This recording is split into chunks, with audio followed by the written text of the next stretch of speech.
નમસ્તે બાળકો, કેમ છો બધા? મજામાં ને? આપણે 7મું પ્રકરણ ગુપ્તયુગ અને અન્ય શાસકો એમના વિશે ભણી રહ્યા છીએ. અત્યાર સુધીમાં આપણે ચંદ્રગુપ્ત પહેલો, સમ્રાટ સમુદ્રગુપ્ત, સમ્રાટ ચંદ્રગુપ્ત બીજો એટલે કે વિક્રમાદિત્ય ત્યાં સુધી ભણી ગયા છીએ. તો ફરી પાછું એક વખત આપણે રિમાઇન્ડ કરી લઈએ કે જે ગુપ્ત યુગ છે, ગુપ્ત વંશ છે, એમના સ્થાપક શ્રી ગુપ્ત હતા.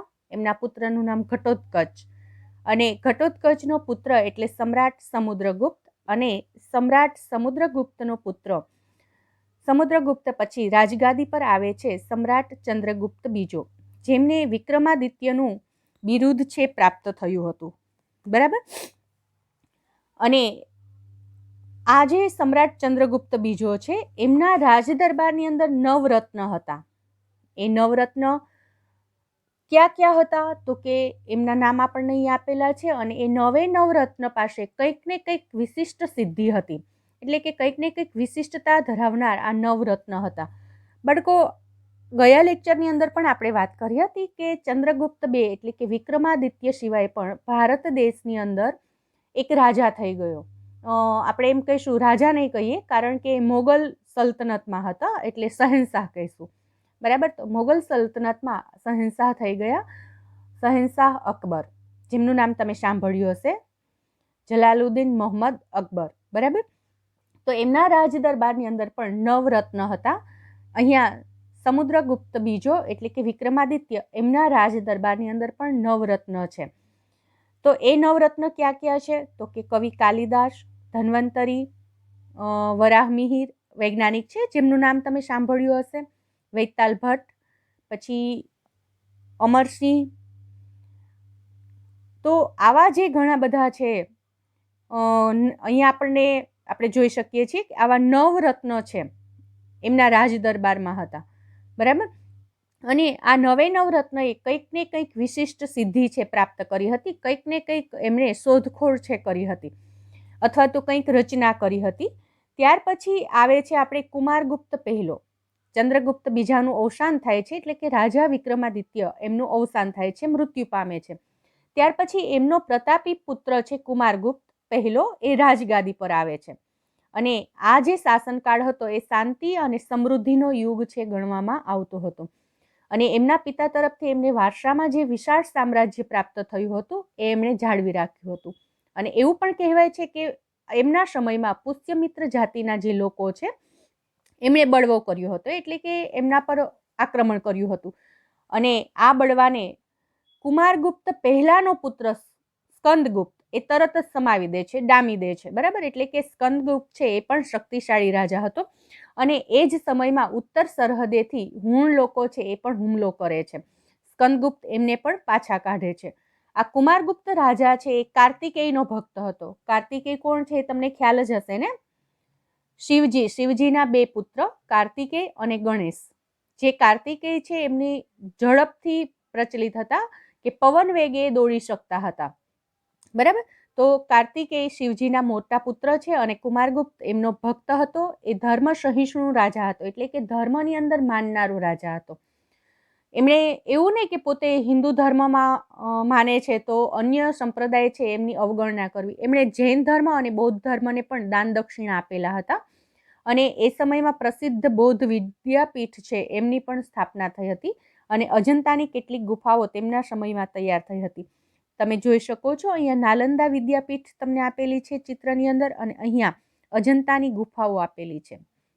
બરાબર. અજંતાની ગુફા છે જેની અંદર બૌદ્ધ ધર્મ એમના વિશેનો ઉલ્લેખ છે આપણને જોવા મળે છે. બરાબર. ત્યાર પછી આવે છે સ્કંદગુપ્ત.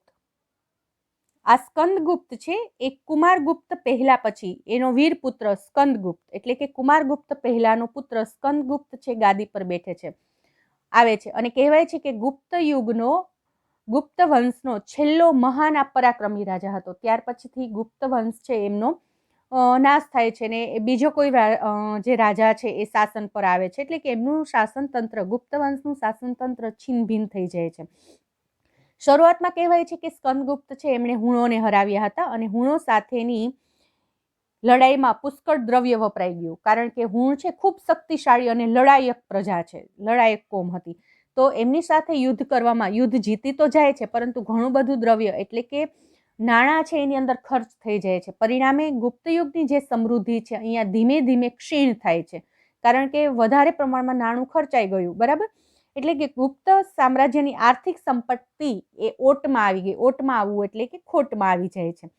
સ્કંદગુપ્ત પછી એમના જે શાસકો આવે છે નિર્બળ પુરવાર થાય છે અને ફરી પાછા આ હુણ છે, શક્તિશાળી હુણ છે, એ લોકો આક્રમણ કરે છે અને એ આક્રમણની સામે સ્કંદગુપ્ત પછીના જે શાસકો છે ટકી શકતા નથી અને ઈસવીસન 550માં ગુપ્ત સામ્રાજ્ય છે છિન્નભિન્ન થઈ જાય છે, એટલે કે વિખેરાઈ જાય છે અને હુણોનું સામ્રાજ્ય છે આવે છે. બરાબર, ત્યાર પછી આપણે જોઈએ ગુપ્ત યુગની શાસન વ્યવસ્થા કેવી હતી.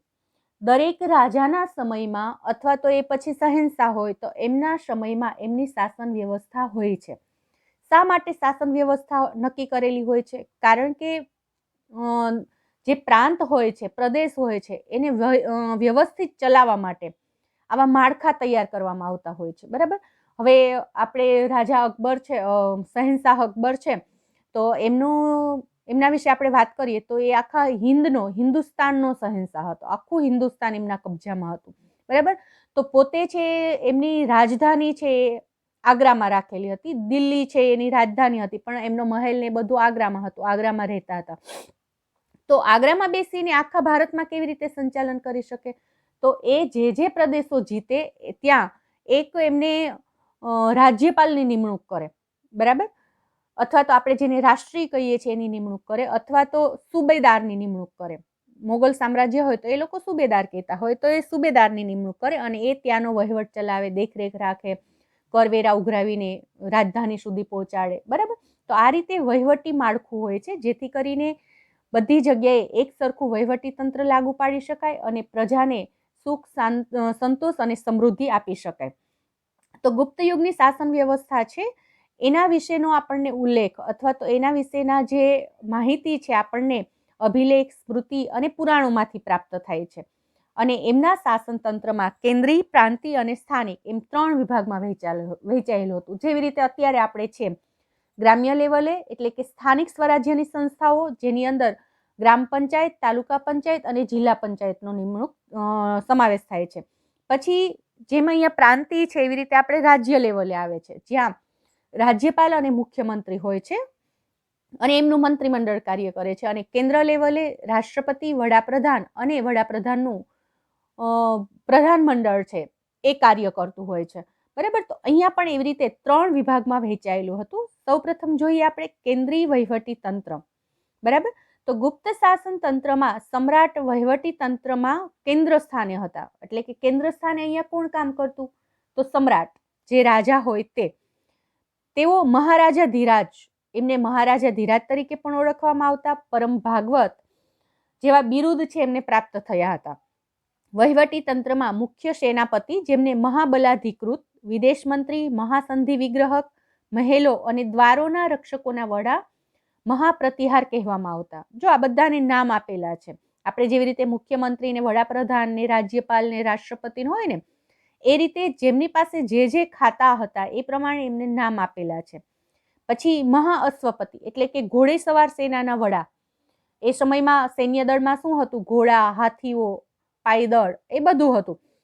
તો આ ઘોડેસવાર સેનાના જે વડા હોય એટલે કે ઘોડા પર બેસીને જે યુદ્ધ કરનાર સેના હોય એના વડા છે મહાઅશ્વપતિ કહેવાતા. અને મહાપીલુપતિ એ હાથીની સેનાના વડા હતા. એ સમયે હાથી પર બેસીને પણ યુદ્ધ કરવા માટે જતા. તમે મહાભારતની અંદર જોયું હશે કે પાયદળ, અશ્વદળ અને ગજદળ એટલે કે હાથીની સવારી પણ હતી. તો અહીંયા હાથીની સેનાના વડા છે ને મહાપીલુપતિ તરીકે ઓળખવામાં આવતા. રાજ્યના દસ્તાવેજ સાચવવા માટે પુસ્તપાલની નિમણૂક કરવામાં આવતી હતી. તો આ થઈ કેન્દ્રીય વહીવટી તંત્ર. ત્યાર પછી આવે છે પ્રાંતીય વહીવટી તંત્ર.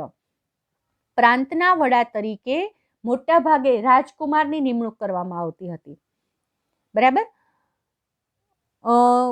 જેવી રીતે આપણે કેન્દ્ર લેવલે જોયું કે રાજા છે એક કેન્દ્ર લેવલે વહીવટી તંત્રનો વડા હતો અથવા તો સમ્રાટ.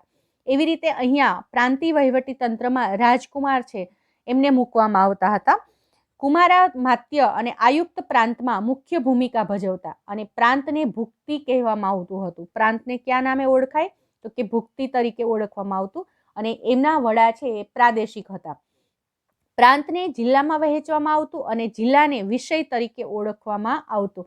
આપણે લગભગ આ વિશે માહિતી જોઈ ગયા છીએ, બરાબર. બધા ગામડા એટલે કે ગ્રામ્ય, પછી વીસ ને જન, વીસ એટલે જિલ્લો ને જનપદ ને એ બધું આવતું, બરાબર. એના વિશે મેં તમને માહિતી આપેલી છે એટલે આપણે એમાં ડીપમાં નહીં જોઈએ, પરંતુ જે જિલ્લા છે એ જિલ્લાને વિષય કહેવામાં આવતો હતો. ત્યાર પછી આપણે જોઈએ કેટલાક નગર અને રાજધાની પાટલીપુત્રમાં મ્યુનિસિપાલિટી જેવી વહીવટી વ્યવસ્થા દેખાય છે. તેમાં નગરશ્રેષ્ઠી, કાયસ્થ, મુખ્ય કારીગર અને મુખ્ય વેપારી એમ ચારનું વર્ચસ્વ જોવા મળે છે. ત્યાર પછી આવે છે સ્થાનિક વહીવટી તંત્ર. ગ્રામ્ય કક્ષાએ સમિતિ બનાવવામાં આવતી, જેમાં વડીલો, ગામના મુખી અને અગત્યના વયસ્ક નાગરિકોનો સમાવેશ કરવામાં આવતો હતો. આપણે ગ્રામ્ય કક્ષાએ કોણ હોય છે વહીવટ કરવા માટે? બરાબર. તો ગ્રામ્ય કક્ષાએ આપણે સરપંચ અને તલાટી મંત્રી હોય છે, બરાબર. તો સરપંચ છે એ રાજકીય વડા છે અને તલાટી મંત્રી છે એ વહીવટી વડા છે. તો આ રીતે છે આખી જેવી રીતે અત્યારે આપણે સ્થાનિક સ્વરાજ્યની સંસ્થાઓ જેની અંદર ત્રિસ્તરીય વ્યવસ્થા છે, તો અહીંયા ગુપ્ત યુગમાં પણ આવી ત્રિસ્તરીય વ્યવસ્થા હતી. ત્યાર પછી આપણે જોઈએ ગુપ્ત યુગની આર્થિક સ્થિતિ. ગુપ્ત યુગની જે આર્થિક સ્થિતિ છે એ સમયમાં કેવી હતી? તો ગુપ્ત યુગ છે આર્થિક પરિસ્થિતિમાં ભારતના સુવર્ણ યુગ તરીકે ઓળખવામાં આવે છે. વિદ્યાર્થી મિત્રો, આપણે શરૂઆતમાં જોયું કે ગુપ્ત યુગ એમને ભારતના સુવર્ણ યુગ તરીકે ઓળખવામાં આવે છે, એટલે કે આર્થિક સ્થિતિ સારી હતી, બરાબર. લોકો છે સુખી સંપન્ન હતા, સમૃદ્ધિવાન હતા. એટલા માટે ખેતી, આંતરિક વેપાર અને આંતરરાષ્ટ્રીય વેપાર ખૂબ વિકસ્યો હતો. એટલે કે ખેતી પણ સમૃદ્ધ હતી, આંતરિક વેપાર એટલે અંદરો અંદર જે આખા દેશમાં વેપાર ચાલતો હોય તે આંતરિક વેપાર, અને આંતરરાષ્ટ્રીય વેપાર એટલે અન્ય દેશ સાથે, અન્ય પ્રદેશ સાથે વેપાર ચાલતો હતો. વિશિષ્ટ ખેત પદ્ધતિઓમાં વાર્ષિક, ત્રિવાર્ષિક અને પંચવાર્ષિક ખેત પદ્ધતિઓ જોવા મળેલ છે. ઉત્તર ભારતમાં ઘઉં, ચોખા, ગાંધારમાં શેરડી, કાશ્મીરમાં દ્રાક્ષ અને કેસર તથા કામરૂપમાં નાળિયેર થતા. બંગાળની અંદર પુષ્કળ પ્રમાણમાં રેશમ છે એ થતું હતું અને ચોખા છે પણ થતા હતા, બરાબર. ગુજરાતમાં અને સિંધમાં કપાસ થતો, કપાસનો પાક, અને બંગાળમાં રેશમનું ઉત્પાદન થતું. દક્ષિણ ભારતમાં મરી મસાલા, રેશમ અને કપાસનો વેપાર વિકસ્યો હતો. બાળકો, તમને ખ્યાલ હશે કે મલમલ, ઢાકાનું મલમલ છે એ પણ ખૂબ જ પ્રખ્યાત હતું એ સમયમાં, બરાબર. જે એક રિંગમાંથી પસાર છે થઈ શકતો આખો તાકો છે. તો આ રીતે ગુપ્ત યુગની આર્થિક સ્થિતિ પણ સારી હતી. પછી ખેડૂતોને જે ખેતીની અંદર ઉત્પાદન થતું એની અંદરથી એમને રાજાને કર ભરવો પડતો. એ કર કેટલો આપવાનો હતો? તો કે જે કંઈ ઉત્પાદન થયું હોય એના 6ઠ્ઠા ભાગનો કર આપવાનો થતો હતો. માની લો કે એમને 100 રૂપિયાનું ઉત્પાદન થાય છે, આપણે 100 રૂપિયાનું જોઈશું, એટલે કે માની લો કે એમને 100 રૂપિયા પ્રાપ્ત થાય છે, તો એમાંથી 6 રૂપિયા એમને કર પેઠે ભરવાના, 6ઠ્ઠો ભાગ છે એનો ભરવાનો થતો હોય, બરાબર. એટલે કે કર છે એ ખૂબ ઓછો આપવાનો થતો, એટલે પ્રજા છે એ ખૂબ જ સુખી અને સમૃદ્ધ હતી. બ્રાહ્મણ અને મંદિરોને ભૂમિ દાનમાં આપવામાં આવતી હતી. આંતરરાષ્ટ્રીય વેપાર એ ગુપ્ત યુગની વિશેષતા હતી, એટલે કે બહારના પ્રદેશ સાથે જે વેપાર થતો એ ગુપ્ત યુગની વિશેષતા હતી. ભારતની સ્થળ માર્ગે મધ્ય એશિયા થઈને યુરોપ સુધી સુતરાઉ કાપડ, રેશમી કાપડ અને મસાલા નિકાસ થતા. તો ખંભાત, ભરૂચ, સોપારા અને તામ્રલિપ્તિ જેવા આંતરરાષ્ટ્રીય બંદરોના માધ્યમથી વિશ્વના પૂર્વ અને પશ્ચિમ ભાગમાં સુતરાઉ કાપડ, રેશમી કાપડ, મસાલા, તેજાના, ઇમારતી લાકડાની નિકાસ થતી. જ્યારે સોનું, ચાંદી અને અન્ય ચીજોની આયાત છે એ સમયમાં કરવામાં આવતી હતી. તો બાળકો, અહીંયા આપણને ખ્યાલ આવે છે કે આજે પણ જેમ ભારત દેશની અંદર સોનાથી બધા આકર્ષાય છે, આપણા દેશમાં સોનાનું મૂલ્ય વધારે છે, તો પ્રાચીન સમયથી એ મૂલ્ય ચાલતું આવે છે. કારણ કે પ્રાચીન સમયમાં પણ બહારથી સોનું ચાંદી આયાત થતા, એટલે મંગાવવામાં આવતા. મતલબ કે ત્યારના લોકો પણ સોના ચાંદીને પ્રિય ગણતા, અલંકારોમાં સોના અને ચાંદીના આભૂષણો એમને ગમતા, અને અત્યારના લોકોને પણ સોના અને ચાંદીના આભૂષણોનો મોહ ખૂબ જ છે. બરાબર. પછી આવે છે એમની ધાર્મિક સ્થિતિ. એ સમયમાં ધર્મમાં શું હતું? ગુપ્ત યુગમાં હિન્દુ ધર્મ અને સંસ્કૃતિ પૂર્ણ કળાએ ખીલેલા જોવા મળે છે. એટલે કે એ સમયમાં હિન્દુ ધર્મ અને એમની સંસ્કૃતિ, આપણી જે હિન્દુ ધર્મની સંસ્કૃતિ છે એનો ખૂબ વિકાસ થયેલો જોવા મળે છે. અને શરૂઆતમાં જ આપણે જોયું કે ગુપ્ત યુગના જે રાજાઓ છે એ બધા વૈષ્ણવ સંપ્રદાયમાં માનતા હતા. ભગવાન શ્રી કૃષ્ણ વિષ્ણુ ધર્મમાં, લક્ષ્મીજીમાં, એ ધર્મમાં એ લોકો માનતા હતા. એમના એ દેવી દેવતાઓની પૂજા કરતા હતા. એટલે કે વૈષ્ણવ સંપ્રદાયના અનુયાયી હતા અને આ સંપ્રદાયને રાજધર્મ તરીકે સ્વીકારવામાં આવ્યો હતો. બરાબર. પછી ગુપ્ત સમ્રાટો છે વૈષ્ણવ ધર્મને રાજધર્મનો દરજ્જો આપતા. પરિણામે વિષ્ણુ, તેમના અવતાર શ્રીરામ, શ્રી કૃષ્ણ આ સમયમાં મહદઅંશે એટલે કે વધારે પૂજવામાં આવતા હતા. લક્ષ્મી છે એમની દેવી તરીકે પૂજા થતી. આ સમયમાં રામાયણ અને મહાભારત તેમજ પુરાણોનું પુનઃ સંકલન થયું. એટલે ફરી પાછું એમને સંકલન કરવામાં આવ્યું કે કોઈ માહિતી ખૂટતી હોય તો એમની શોધખોળ કરીને મેળવવામાં આવી.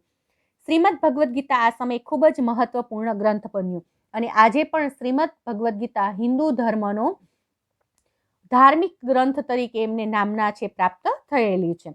બરાબર. જેવી રીતે મુસ્લિમ સંપ્રદાયમાં કુરાન હોય છે, અન્ય સંપ્રદાયમાં બીજા કોઈ પુસ્તક હોય છે, એવી રીતે આપણા હિન્દુ ધર્મનું ધાર્મિક પુસ્તક અથવા ધાર્મિક ગ્રંથ છે શ્રીમદ ભગવદ્ ગીતા છે. વૈષ્ણવ ધર્મની જેમ જ શૈવ ધર્મ પણ ગુપ્ત કાળમાં વિકસ્યો હતો અને દક્ષિણ ભારતમાં શૈવ સંતો જે છે અથવા તો શિવના જે ભક્ત છે એ નાયનાર કહેવાતા હતા, જ્યારે વૈષ્ણવ સંતો આલવાર કહેવાતા. મહિષાસુર મર્દિની દુર્ગા, એમની પૂજા પણ પ્રચલિત હતી. એટલે કે દુર્ગા માતાની પણ પૂજા થતી. સૂર્ય અને કાર્તિકેયની પૂજા પણ પ્રચલિત હતી. આપણે આગળ જ જોયું કે કયો રાજા છે કાર્તિકેયને પૂજા કરતો, એમનો ભક્ત હતો તો કે કુમારગુપ્ત પહેલો. બરાબર. એ કાર્તિકેયની પૂજા કરતો હતો, એમનો ભક્ત હતો. આ ઉપરાંત સમુદ્રગુપ્ત બૌદ્ધ ધર્મનો સંરક્ષક હતો. એટલે કે એમને પણ રક્ષણ આપેલું હતું. બૌદ્ધ ધર્મમાં મહાયાન અને હિનયાન પંથ છે એ વિકસ્યા હતા, એમનો વિકાસ થયો હતો. તો આ થઈ એમની ધાર્મિક સ્થિતિ. ત્યાર પછી આવે છે ગુપ્ત યુગની સાંસ્કૃતિક સ્થિતિ. ગુપ્ત યુગ સાંસ્કૃતિક રીતે ભારતનો સુવર્ણ યુગ છે. જો આખું ગુપ્ત યુગ છે ને એ જ ભારતનો સુવર્ણ યુગ છે, કારણ કે એની અંદર સંસ્કૃતિ, સમૃદ્ધિ, પછી આપણા જે સંસ્કારો છે બધા પૂર્ણ રૂપે ખીલેલા હતા, એમનો વિકાસ થયો હતો. બરાબર. અને આ જે સમયમાં રાજાઓ થઈ ગયા બધા, ચંદ્રગુપ્ત પહેલો ને સમુદ્રગુપ્ત ને સ્કંદગુપ્ત ને ચંદ્રગુપ્ત બીજો, એ બધા રાજાઓ છે શક્તિશાળી પણ હતા અને આ બધા રાજાઓ છે એમણે પ્રજાનું શોષણ નથી કર્યું. બરાબર. પ્રજાનો વિકાસ થાય એવા કાર્ય કરેલા છે. પ્રતિભા સંપન્ન રાજાઓ હતા અને એના લીધેથી ગુપ્ત યુગ છે સુવર્ણ યુગ છે. એટલે એ સમયની જે ધાર્મિક સ્થિતિ, સાંસ્કૃતિક સ્થિતિ, આર્થિક સ્થિતિ, રાજકીય સ્થિતિ, બધી બાબતમાં આપણને સુવર્ણ યુગ એટલે કે સારો સમય જોવા મળશે. બરાબર. ગુપ્ત યુગ સાંસ્કૃતિક રીતે ભારતનો સુવર્ણ યુગ હતો. આ યુગમાં અનેક નવી ભાષાઓ ઉત્પન્ન થઈ હતી. કાલિદાસ, સ્કંદસ્વામી, હરિસ્વામી અને રાણી વિજયા તથા આર્યશૂર આ સમયના મહત્વના સાહિત્યકાર હતા.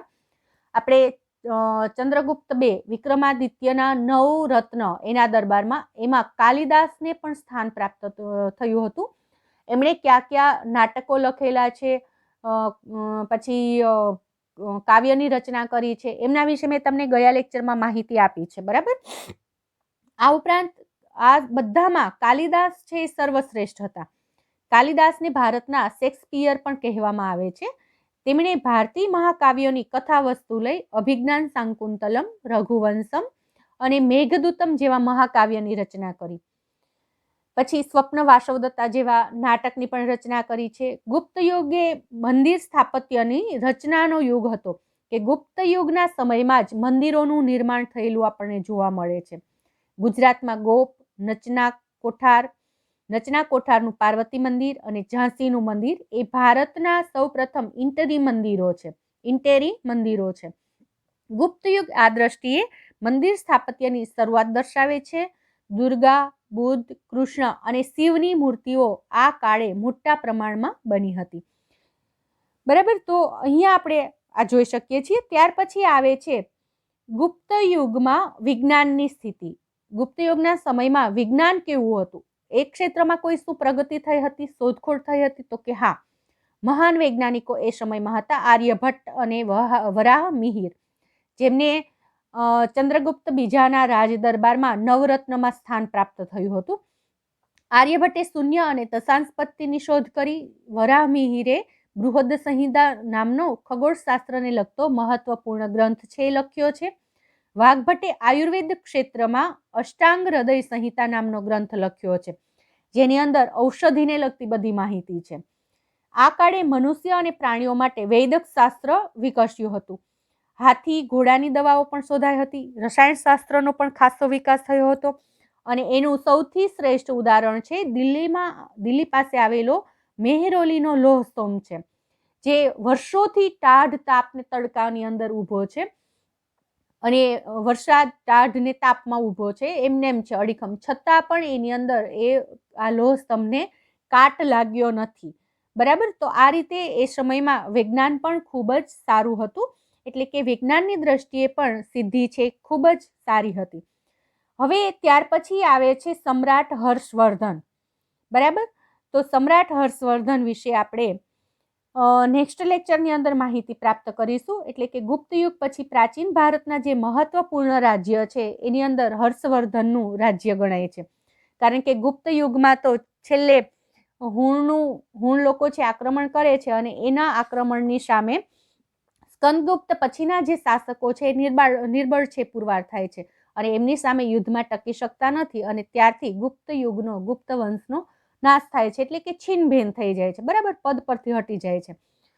અને હવે પછી આપણે સમ્રાટ હર્ષવર્ધન વિશે માહિતી મેળવવાની છે, પરંતુ એ માહિતી આપણે નેક્સ્ટ લેક્ચરમાં મેળવીશું. આજના લેક્ચરમાં આપણે અહીંયા સુધી રાખીશું અને હોમવર્કની અંદર તમારે બધાએ આ ગુપ્ત યુગની શાસન વ્યવસ્થા જે છે એ શાસન વ્યવસ્થા અને ગુપ્ત યુગના સમયની આર્થિક સ્થિતિ, ધાર્મિક સ્થિતિ, સાંસ્કૃતિક સ્થિતિ અને વિજ્ઞાનની સ્થિતિ એટલે સુધી તમારે ફેરબુકની અંદર લખવાનું રહેશે.